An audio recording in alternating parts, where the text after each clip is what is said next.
Let's learn how to use application as floating window.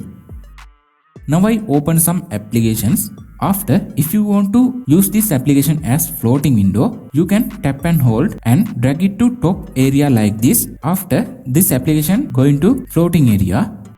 Now if I want to use another application, I can open it like this. I can resize this application like this. I can maximize application like this.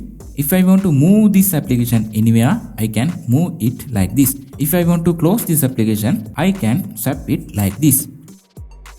Other method is, we can open our recent applications. After, you can see in the top area floating windows option. Click on it. In here, you can see the floating window supported applications. You can select any application in here. In this method, you can use application as floating window